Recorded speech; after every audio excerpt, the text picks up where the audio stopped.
This is in the locker room. This is before the game ended. Before the game ended. She comes out in the locker room and posted this, like, what are we doing sitting there? And I'm thinking to myself, is anybody on this team going to stand up for Kane Clark, JC Sheldon, grabbing Kane Clark, all game clawing at her? It's like tonight was a brawl, folks. Tonight was a brawl. And I'm sitting there. I'm like, is anybody on this team going to stand up for and Sophie Cunningham, Sophie Cunningham, Sophie Cunningham? What happens when Sophie Cunningham turns into a one-woman wrecking crew and bodyguards Caitlin Clark? Like, it's her sworn WNBA mission. Oh, just a complete meltdown on the court, chaos in the Sun locker room, and Sophie hemming out smoke. Like, it's buy one, get one free.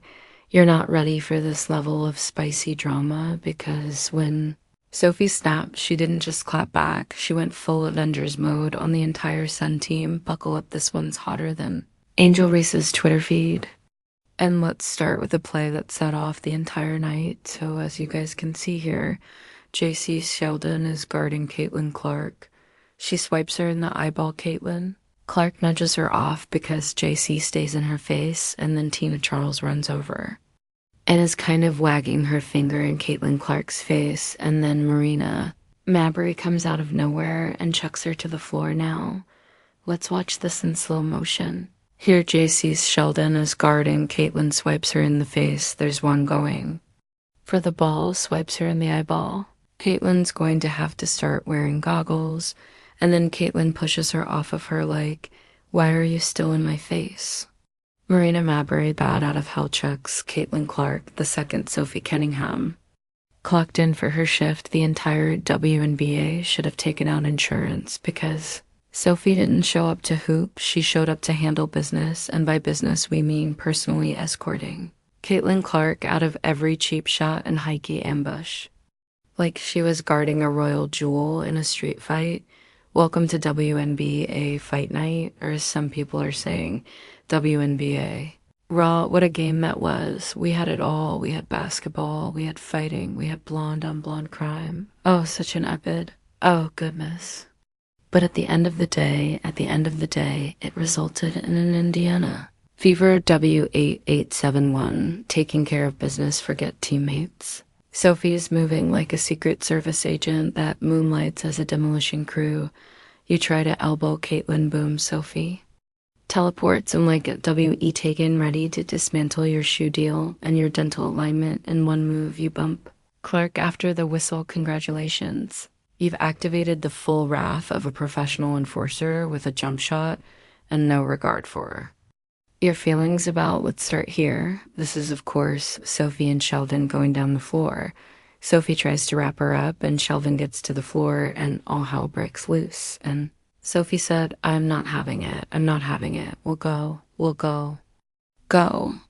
So there's that. That, of course, was all a byproduct of this right here, folks. And I mean, when I tell you social media is setting the WNBA on fire right now, not in a good way, that's the understatement. She's not asking questions, she's delivering verdicts. The court becomes her courtroom, and the sentence is always the same: maximum pressure. It's not protection, it's domination by proxy. Sophie mastered the art of the perfectly timed shoulder check, the soul-snatching stare, and the try me body. Language that makes even the most aggressive veterans think twice before stepping to the perimeter, of course.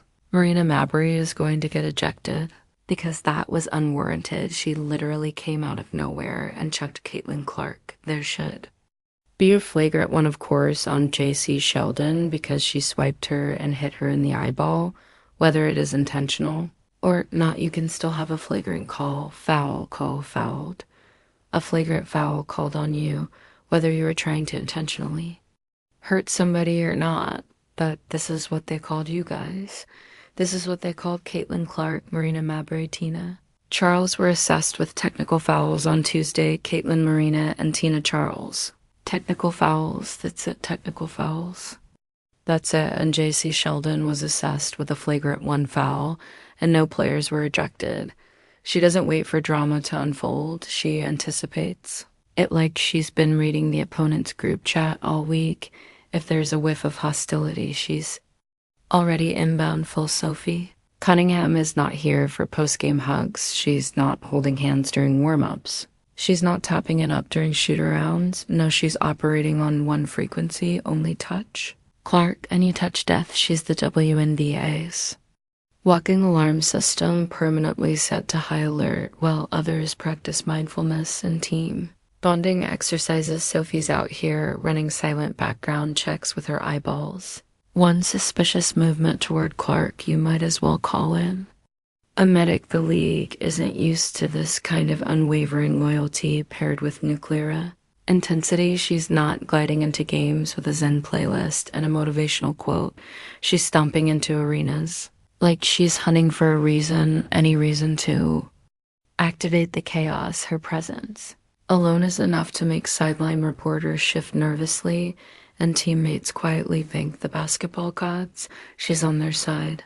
This isn't energy you teach, it's instinct. The league hasn't felt this sort of volatile devotion since the days when defenders played like bouncers with full access. Cunningham has taken that legacy, added a fresh coat of Bhattacharya, and thrown in a refusal to tolerate even a whiff of disrespect. I feel good. And Sophie Cunningham put me out on a high note, folks. I didn't even say calm down, regroup. I didn't even say that. Let's get straight to the play, everybody. The plays everybody is talking about. First off, Marina Mabrey checking Caitlin Clark to the ground. JC Sheldon all over her, riding her pokes. Kane Clark in the eye. Oh man, Kane Clark needs to start wearing goggles, folks. Caitlin Clark's going to need to start wearing goggles. Bumps up on Kane Clark. Caitlin Clark says, "Get your hands off me." And then here comes Marina Mabrey gagging Caitlin Clark like a safety coming downhill in the NFL. There was no flop there. And the WNBA hasn't seen this level of unapologetic ride or die energy in years. It's like Dennis Rodman with a girl boss. Twist and a deep-seated grudge against passive aggression. Cunningham doesn't just show up, she launches herself into the center of the storm and dares it to blow harder. Now let's get real. Caitlin Clark walked into the WNBA with a target so big it probably qualifies as its own zip code rookie of the month. Please, she was enemy of the month every month, and not just by defenders, by entire rosters circling like it was open season on the rookie with the golden range. Some brought their game faces, others brought petty grudges, ancient rivalries, and unresolved issues that had nothing to do with her but were unloaded anyway. Players lined up not to test her skill, but to try and crack her spirit. But what none of them accounted for was Sophie Cunningham watching every move like a hawk that skipped brunch and was ready to feast. Literally about a minute and a half into recording this reaction earlier with 1 minute left, and all hell broke loose between JCS, Sheldon, and Sophie Cunningham. And it is very clear the Indiana Fever, some of these girls on this team are finally fed up once again. Wunbo, we're not talking about your basketball. We're talking about the WNBA, WE Raw circus that you got going on, right? Now, and we all know this incident with Sophie stems from the incident that was clearly not handled correctly by the WNBA and the referees. They underestimated how quickly one woman could establish an entire no-go zone around her teammate, turning every threat into an opportunity for demolition, while Caitlin dealt with the chaos of being the headline magnet. Sophie became the storm chaser with a steel spine and a memory sharper than her crossover. This wasn't about stat sheets, it wasn't about highlights, it was about ensuring Clark didn't have to flinch every time someone wound up with a loose elbow. So while the league plotted, schemed, and whispered, Sophie strapped on metaphorical brass knuckles and made sure no one forgot this rookie. Maybe the future, but her present, it's heavily guarded. But guess what, the league didn't realize one thing. Caitlin wasn't walking in solo, she had Sophie, and Sophie's not a bodyguard that walks you to your car and calls it a day. Sophie's a bodyguard that dismantles the parking lot, flips the car, and then personally handcuffs anyone that even blinked wrong on the way out, because for every shove Caitlin gets, Sophie delivers a spiritual awakening, and it's always televised. All right enough is Enough, at some point the line gets crossed too often where something needs to be done and things need to be corrected. And that is certainly the case with the way things around Caitlin Clark are officiated. This is a constant problem now. It is something that since the beginning I've kind of like backed off on because physical play is a part of sports. Going after a superstar and trying to rough them up a little bit to get in their head is a part of sports. But when it crosses the line, the referees need to do their job when the second Sun players tried to get cute with their hard fouls and sneaky screens. Sophie went full medieval, no hesitations, no excuses. Just raw primal basketball vengeance wrapped. In a ponytail and a death stare, she didn't even blink before inserting herself between. Caitlin in danger like she's been waiting her whole life to go full Terminator and look. Sophie is not pretending, she's not putting on a performance. This is not stage. She's genuinely not here for anyone's we play tough defense justifications. While their teammate is busy trying to turn Clark into a chiropractic patient if you've got bad.